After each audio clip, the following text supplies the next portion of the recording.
So Jeff Gordon wide behind him. He cleared. Which line does he go to? Now Harvick's not quite clear. Harvick's on the outside of him. Now, boom, he didn't make a commitment. Oh, and around goes the car behind him. That's the 6, or excuse me, the 9. A very close call there for Sam Hornish Jr. in the 9. The caution comes out. Now we're getting closer to the possibility of a green-white checker. We've seen this. this. Got together. Yeah, we have. We've seen this time and time again. You see the splitter makes huge contact with the grass. The car starts to bounce. Luckily, it lands on all four. It just continues to spin. But we've seen this. The 9 goes to make a move, looks for that inside line, wasn't clear of the 1, drives across his nose, ends up spinning through the grass. Tore the splitter completely off when it grabbed the grass initially. And then once again, hit hard and up into the air. A wild ride for Sam Hornish Jr. He's still driving it. Look at those hands. Still driving it. And Robert Mitten into the tire barrier at the exit of turn 8. Michael, that is one of the fastest sections of the racetrack. Look at that debris flying in the air, those tires like they were just toys tossed up in the air. But Mitten steps out of his truck, and he's perfectly fine. Even though he can't reach the ground at first, he's about 4 or 5 feet off the ground. Oh, and there goes Thierio hard into the wall. And that's Reddick in the 19 that had the problem, that kicked it all off with Thierio as he comes grinding to a halt on the front straightaway after a huge, heavy impact here on the front stretch. There's Reddick high in turn 4 loose. Just about has his truck saved, and along comes Thierio. Look at that right front tire. Yeah, really nothing Austin can do at all. Tyler Reddick, he was just fighting to regain control of his truck. I don't know. We didn't see if anything maybe clipped Reddick and sent him sliding sideways. We just caught it as he was up there fighting for control of that truck. Oh, that's so scary. It's such a sick feeling for Tyler, watching his teammate turn into the outside wall right in front of him. What a great sight that is right there now. Oh, I know his bell's rung, but it's great. He hit it a ton.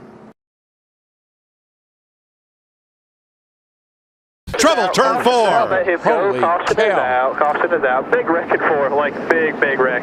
Greg Biffle was sideways and everybody ran into him. Oh my gosh. That's Ricky Stenhouse and Kyle Larson. Regan Smith. Greg Biffle, a lot of damage to the rear of that 16 car. Tony Stewart, damage. Clint Boyer trying to be way up high and out of the way. Could that have bottlenecked turn 3? No, it's in front of him. He had nothing to do with it. Joe Nemechek and Biffle get together. 16 and the 34, and then everyone else piles in. Looking back Still coming. Big run. as everybody rushes in. Easy. He's going to come up. He's going to come up. He's going to come up. He's going to come up. He's going to come up. Let's drop it down.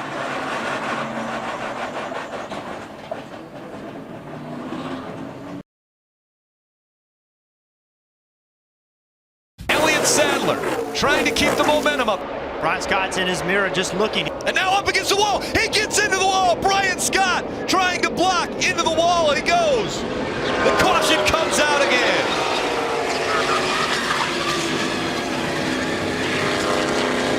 Brian Scott doing what you said, trying to slow the momentum down, did it too late. There's the damage to the 2.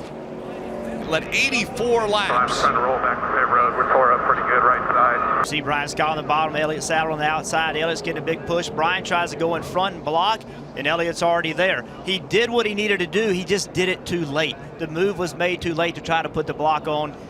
Once they get that far up, you just got to hold your spot and take your punishment. You see here, there's a big run coming, and the move, it's just, there's nothing he can do. Elliott Sadler is clearly there all the way up to his quarter panel, and when he turns in front of the field, you can see all the debris fly.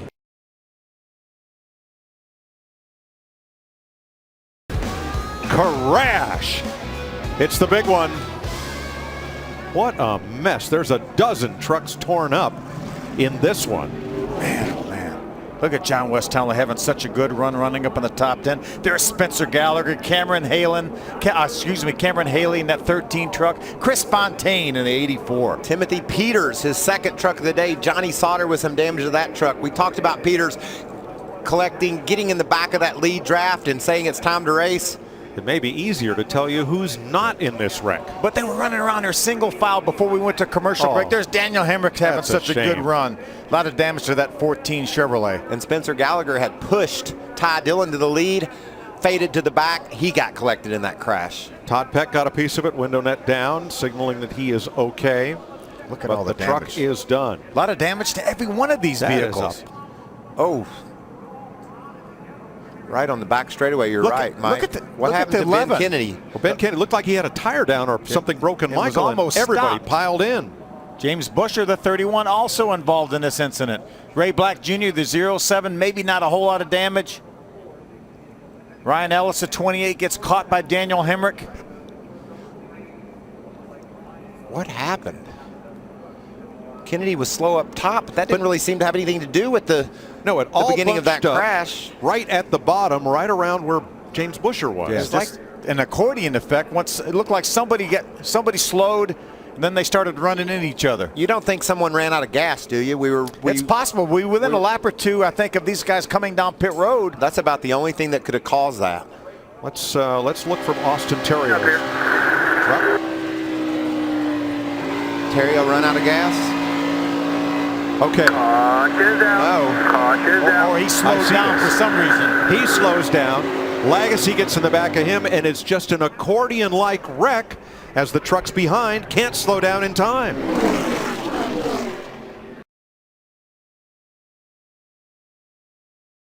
Eric Jones around. Back across the field. The big one, part 2 at Daytona. Yeah, they can't do this. Stay high. Nice straight. Did anybody hit you there, Cal? A horrific crash for Kyle Busch, who slid through the infield grass and went head on into the inside wall. And he is climbing from that car, and that is an unbelievable sight. Wow. Nascar all day long. J.J. Yaley tore up. Chase Elliott, our defending series champion, owns. Looks like there might have been some contact there.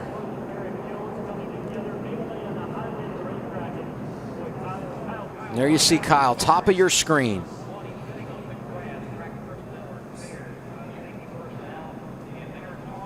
And now we'll go from our blimp view, and there you see Kyle and Eric racing together, and just follow that 54 car after the contact with the white 20. Like there was some contact there, and Kyle bumps into Larson, and it turns him to the left. Elliott Sadler hit there by Brendan Gaughan. And there's the 54. You saw the impact. Go on board with Bubba Wallace. Check up, check up, check up, check up. Hard. Down, down, down, down, down. Keep rolling hard, keep rolling hard. We're in it, we're in it, we're in it.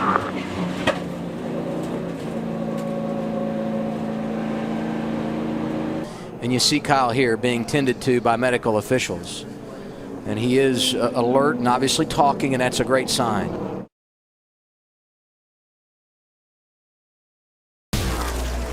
Problems. Huge hit for Kennedy. The 11 up on the safer barrier. Down off the wall it comes to a grinding halt in the middle of the racetrack. I'm okay. A hard hit. So he's racing on the inside of David Gillen. They make a little bit of contact. You see John West Townley was on the outside. He's going to run right into the side of him and kind of lift that truck up a little bit. Got into the catch fence. For the second week in a row, we've had a vehicle in the catch fence. But again, the catch fence did its job. It kept that truck down on the racetrack, and you see it riding along the top of the safer barrier. When they got to turn 1, Phil, I think they were 3 wide, and Ben probably thought that's a difficult angle for the spotters to see as well. And I think that Ben probably thought, wow, look how close that truck comes to going over. Probably thought they were just 2 wide, and he had room to move up a little bit for the corner. That's what it looked like. That was incredible how that truck just grinding along that safer barrier. That's a battery sliding up in the top lane of the racetrack. Let's take a look at it again. You can see that it was Gilliland, John West Townley in the yellow West, truck. and I think John Gilliland was just below John West, and maybe Ben Kennedy felt like they were just too wide and had room to angle himself for the corner, battling for a spot well inside of the top 10. Look at all that debris. But as you pointed out, Phil, that catch fence doing exactly what it's supposed to do as the axle's just grinding along that safer barrier on the wall. Wow. Oh, big trouble. That's the rookie Suarez up and over Regan Smith, the big one at Daytona in the Tri-Oval.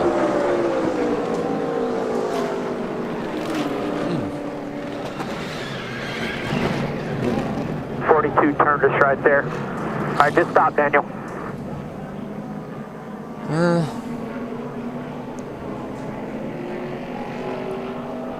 Lagasse, window net is down, good for him. Suarez able to drive his Toyota to the garage.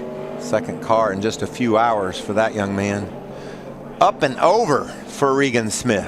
You ain't going nowhere. Let's see if we can see what happens. Kyle Busch was pushing the rookie, giving him a shove here. Kyle Larson, excuse me. And it looks like he just gets him in a bad spot right there, and he just got behind in his steering. Yeah, he got too far to the right, and coming off of the corner right there, that car unloads as you come off of that banking, and it just took just a little bit too much. And that's that window that you have to push. And if you get outside of the center of that back bumper, the way that the front and back bumpers are curved, it's going to spin that car out. Remember we said lucky versus good? Here's Chase Elliott. Watch this Right, job. there's going to be a wreck behind you. Going to be a wreck. Get up and get out of the way. Oh, yeah, big wreck, big wreck. Big wreck behind you. Big wreck behind you.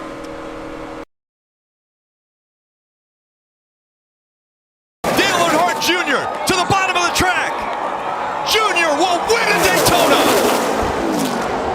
And the big one happens behind them. Oh, my God.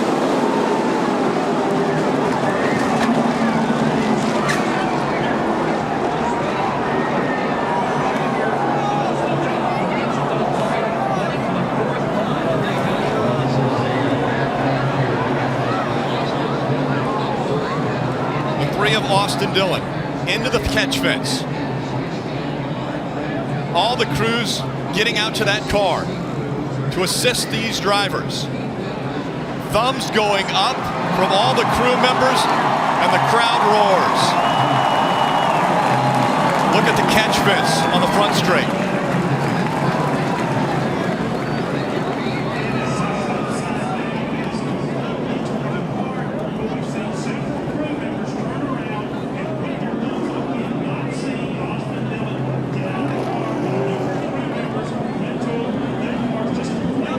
Crew members pulling.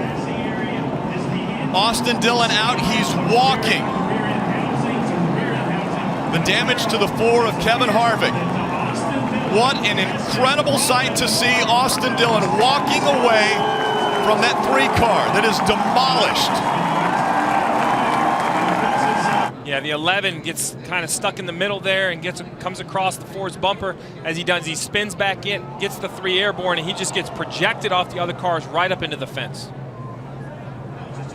He went from the bottom of the racetrack over 2 rows of cars and into that catch fence.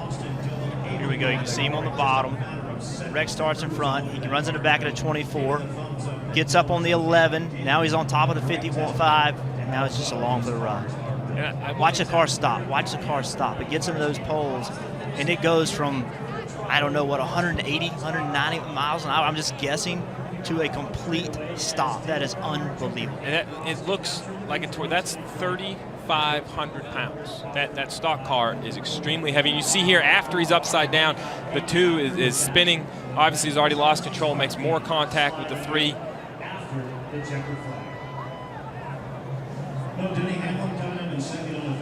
11 and the 4 to get together. Here we are at the start-finish line.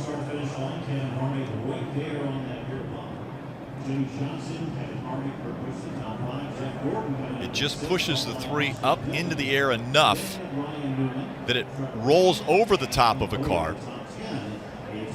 And then that momentum just continues to move him into the catch fence.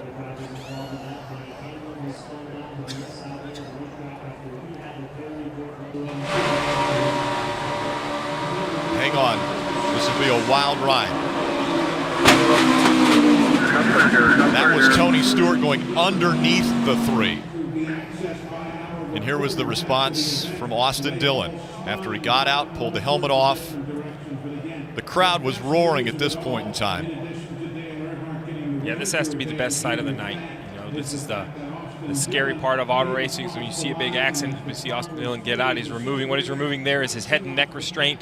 It connects to his helmet to keep his helmet from overextending somewhere a Hans device. That's another version of it. Another safety innovation really that's been required in NASCAR for a few years now.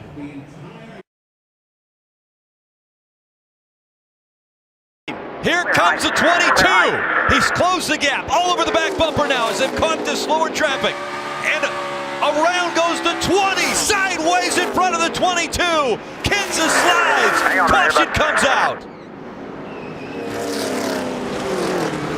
The 22 was all over the back bumper of the 20 as they entered turn 1. I got plans when I come the first time. Joey spun me out, lifted my tires off the ground. Kenzen cleared by Logano, maybe